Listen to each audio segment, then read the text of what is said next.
পিঠা মানেই হরেক রকমের পিঠা, বাঙালির জিভে জল আনার উৎসব। তো বন্ধুরা আর কথা বাড়াবো না, পিঠাটা তৈরি করা যাক। এবার দিয়ে দিব হালকা কুসুম গরম জল। তো গুঁড়াগুলোকে হালকা জল দিয়ে এভাবে ঝরঝরা করে নিতে হবে। এখন আমি এটাকে চালুনির সাহায্যে চেলে নেব। গুঁড়াগুলো ভালো করে চালা হয়ে গেছে। এবার আমি হালকা হালকা করে গুঁড়াগুলো দিয়ে দিব। এবার দিয়ে দেব গুড়।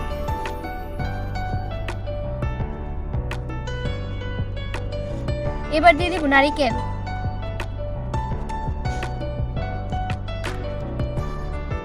এবার হালকা করে ঘুরে দিব।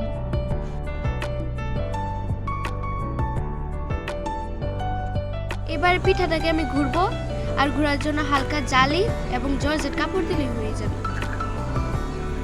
পানিটাও গরম হয়ে গেছে, এবার এটাকে আমি করব। এখান থেকে আমি বাড়িটা তুলে নিয়েছি, এবার এটাকে ঢাকনা দিয়ে দিই।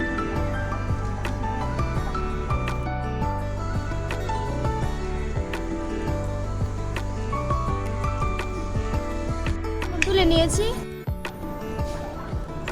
আমার পিঠাগুলো বানানো শেষ। এটা খুব সহজ একটা রেসিপি। সবাই ভালো থাকবেন, সুস্থ থাকবেন। আল্লাহ হাফেজ।